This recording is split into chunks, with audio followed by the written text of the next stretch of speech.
Hello everybody, Dr. Dennis Mariano here.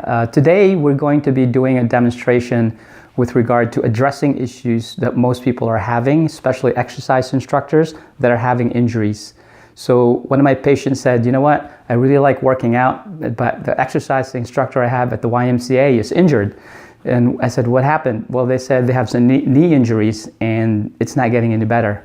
And they actually get injured and then they get rehabbed and it's injured again. So what I wanted to do today is to actually explain to you what the challenge is, and Dr. Arola is going to help us demonstrate how we can identify where the problems are. So in our society, the tendency is that when people are having an injury, let's say the knee is injured, right?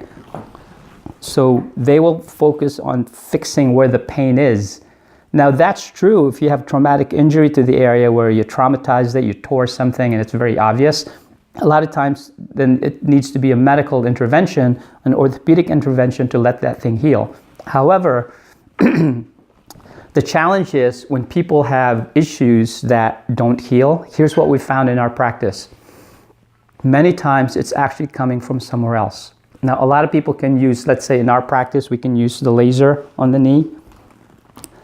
You know, it's a very powerful instrument that can actually reduce inflammation and heal faster.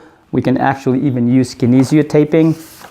When you use kinesiotape to stabilize it, you know, pretty much everybody knows how to do that. So here's the problem.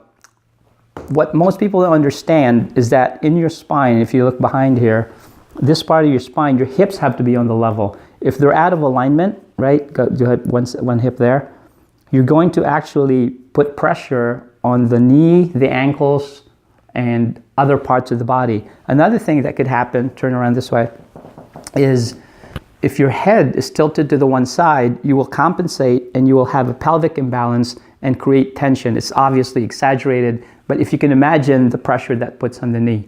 So one thing people don't understand too is that if you look at the spine here, what you'll find is that the lumbar plexus goes down all the way to the knee, to the ankles, and to the feet. If you have misalignments in this part of your spine and it's not addressed because it's not painful, you will never be able to heal at 100%.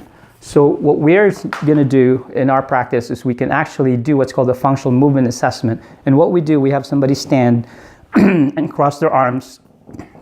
Now, a lot of people are strong. For example, the fitness instructors, they're very strong. They have a lot of they're very fit also, but a lot of them are out of balance, but they don't know it because nobody's doing the testing. And watch this. For example, if we do this, if I push you over this way, it should be strong. If I go this way, and that's actually weak. So that indicates that there's an inhibition in the muscle in the lower lumbar area. If you do this type of testing, hold in here, and that's weak also. That means there's something going on, relax now, an inhibition in the thoracic spine. So you could put kinesiotape, you could put the laser on there, and it would actually make it stronger. So what we do is we do an assessment to evaluate that part of the spine that's misaligned. By realigning that part of the spine, you restore communication between the brain and the tissue. The muscle can then begin to contract properly, and the body can begin to heal. It's a very intricate way of looking at the body as a whole system as opposed to different parts, but we get really good results with regard to that. Anything you wanted to add to that, Dr. Lydia? No, I think I got it all. Okay, so what we would like for you to do is to actually, if you know somebody that is having a challenge with regard to, especially exercise instructors, they're notorious for that. They get injured and then they go to different practitioners and then they don't get the results. Most of the time they do, but if you know somebody that's not getting a result and getting injured, they're rehab, getting injured again, send them to us or tag them on this video and pass this on to them so hopefully we can, you know, give them some hope. If you found value in this video, please go ahead and give us a like, and even better, if you want to, you can go ahead and make comments on the bottom and let us know what you think of this. If you yourself are having challenges, you're an athlete, and you are having challenges where you can't really get to the best possible performance that you are because of injuries, let us know and we'll do a consultation with us and see what we can do to help you. Until next video, this is Dr. Dennis Mariano. Until we see you again, have a great day. Take care.